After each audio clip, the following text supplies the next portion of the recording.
Okay, welcome back to the Reading Corner. This video will be covering the Invisible Woman, also known as Sue Storm, who can generate force fields and turn herself invisible, as the name suggests. She's also a strategist in this game, and she's quite formidable if you know how to play her correctly. It took me a couple of tries to get the hang of her, but you know, she's part of the Fantastic Four, and since Season 1 is ultimately revolving around the Fantastic Four, it was only right that we got her as a playable character, and she is quite the support. But before I get into that, let's go on to our lore segment, Built to Last. Susan Richards took a deep breath as she stood by the window of the Baxter building and gazed out at the city bathed in darkness. According to the atomic clock that her husband Reed had installed on the kitchen wall, sunrise should have been over 2 hours ago. By now, the skyscrapers lining 42nd Street should have been glistening in the morning's rays, but Sue honestly couldn't remember the last time she had seen any natural light, save for the haunting glow of a blood moon that hung ever-present in the sky above Manhattan. "A warm beverage for you," a synthesized voice said from behind her. Sue turned to see Herbie, the Fantastic Four's robotic assistant, extending his mechanical arm and offering her a steaming cup of herbal tea. "Thanks, Herbie," Sue said, taking a glass from him and inhaling the gentle aroma wafting from it. "You're a doll." "Actually, I'm a humanoid experimental robot, B-type integrated electronics," Herbie replied. "Dolls are not capable of independent thought." "It depends which movie you're watching." "Of course not," Sue said with a smile. "Just a figure of speech." "You look concerned, Miss Richards," Herbie said, hovering beside Sue as they both looked out the window at the city below. "Have things in the city taken a turn for the worse?" "Can't get much worse than a city locked in a state of everlasting night," Sue said, "especially when that city has been infested with vampires.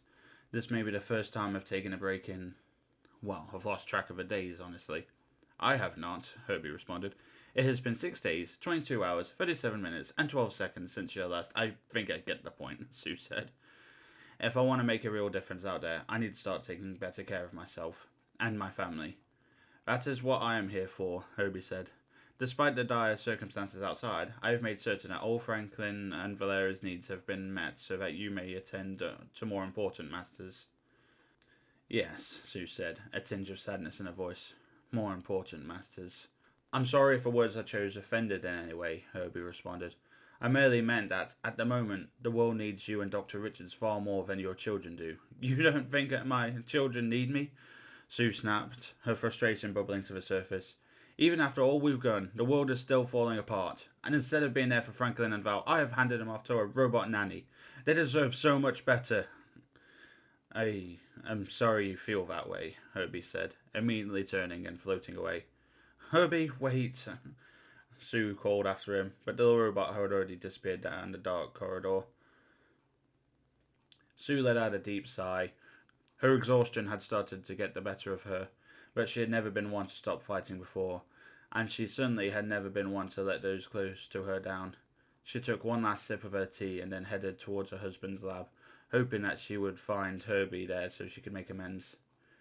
"Careful, dear," Reed said as she entered the lab. "I'm running a test on the chronomium samples Ben brought back from his last recon mission. I've got a fascinating theory about the effects of the crystal's chronoenergy on damage." "That's great, Reed," Sue said, cutting her husband short before he got lost in another scientific lecture. "Have you seen Herbie by any chance?" "Not since this morning," Reed replied. "We had a bit of a disagreement." "You're not the only one," Sue said. "What's yours about?" "After Tony Stark and I started working together on the time-streaming integration device," Reed said, "Herbie began to forge a relationship with Tony's virtual assistant, Friday." "That's actually kind of cute," Sue said. "What's the problem with that?" "Tony was going to allow Friday to pilot one of his Stark Sentinels on a mission to the city this morning," Reed responded. "Herbie asked if he might be able to leave the Baxter building to accompany her. My answer was an unequivocal no. And I'm guessing he didn't take it very well," Sue said. "Herbie wasn't built for combat," Reed replied, "and he's so much more valuable to us here. I couldn't even begin to imagine how our family would fare if something were to happen to him. He's one of the few things holding us together." "And you told him that last part, right?" Sue asked, already knowing the answer. "I might have been a bit too distracted by my experiments at the time to expand upon my reasoning," Reed replied sheepishly. "Nothing new there," Sue said. So, Herbie was already feeling undervalued, and then I just went and made it 100 times worse. Hold on, Reed said, turning on one of the monitors in the lab, and picking up an emergency signal on our encrypted comm channel. It looks like it's from Herbie, Sue said. He went out into the city anyway, didn't he? I'm afraid so, Reed replied. How did you know? We made him feel like he wasn't capable of doing something, Sue said, so he went out to prove us wrong. He's been spending so much time cooped up in here with Franklin lately. I guess our son must have rubbed off on him. I'll contact Ben and have him go to Herbie's location as soon as he completes his current mission, Reed said. No, Sue replied. I helped make this mess. I need to be the one who cleans it up. Herbie couldn't have made it far. Give me his coordinates and I'll get him back home safe. I'm sure you will, dear, Reed said. You always do. Sue exited the Baxter building and took to the streets, using her powers to bend the moonlight around her, rendering her body invisible. But even though she had vanished from sight, she knew she had to be careful. The vampires lurking in the streets would still be able to smell her blood. Fortunately, Herbie's locator signal was only a few blocks away, near Grand Central Station. As Sue headed east on 42nd Street, she saw a horde of vampires engaged in battle with an unexpected group of heroes, a scrappy scurry of squirrels. She was about to generate a force projectile to save the small creatures, but she soon realized that they were holding their own against the vampires.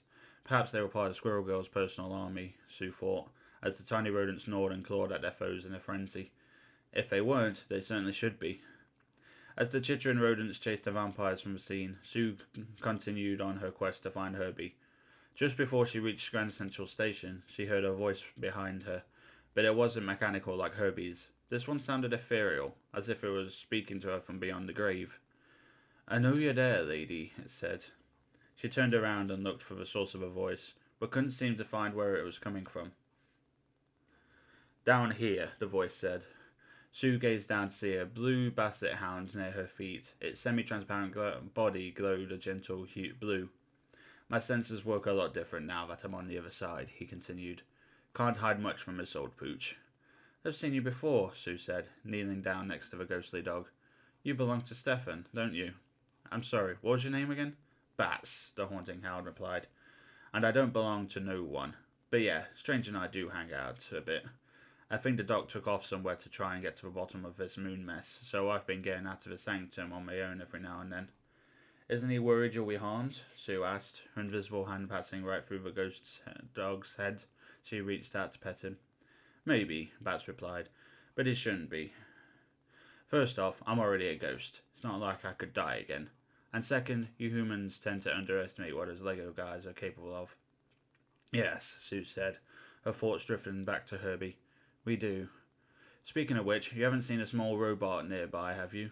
I saw a robot, all right, Max replied, but it sure as heck wasn't small. The dang thing crashed into Grand Central not that long ago.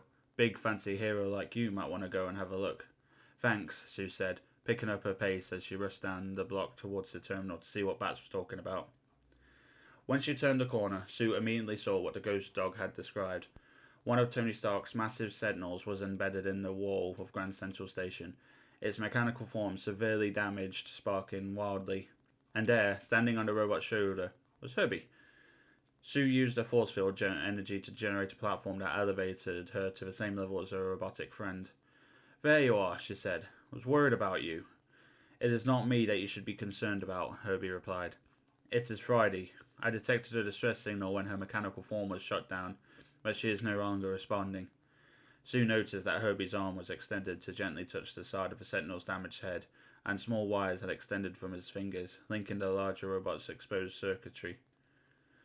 So you weren't running away, Sue said. You came here to help her. I was not sure anyone else would, Herbie replied, even her maker. I'm certain Tony has a backup copy of Friday's operating system on file, Sue said. But who knows when it was made, Herbie asked. It might not contain any of her recent memories and experiences, including the friendship she's built with you, Sue asked. Affirmative, Herbie replied. That is my primary concern, but it is only one of many. I know, Sue replied, and you have every right to be upset with me. I can't imagine how what I said back at the Baxter building made you feel. That is not what I meant, Herbie responded, motioning towards the street below. I was referring to them. Sue looked down to see a group of vampires beginning to climb the damaged Stark Sentinel towards her. I'll take care of them, Herbie, Sue said. You just focus on recovering your friend. Sue leapt down off her invisible platform and engaged the vampires in battle, hurling force projectiles at some while wrapping the others in containment fields. She wasn't about to let any of them sink their teeth into her, nor was she about to let them disrupt Herbie's personal mission. As she continued to fight, one of her force constructs slammed a vampire into the heavily damaged arm of the Stark Sentinel. Upon impact, the arm seemed to repair itself instantaneously, almost as if time was rewinding. Sue couldn't believe her eyes as a giant robotic arm powered up and released a repulsor blast, knocking back several of her bloodthirsty foes. Interesting, said Herbie, as he watched the damage undo itself. But Dr. Richards recently shared with me his early research regarding time fluctuations that he believes were caused by crystallized chrono energy constructs called chronovium. I'm sure he would appreciate any additional data we could collect in the field. Unfortunately, Sue didn't have time to explore the phenomenon any further.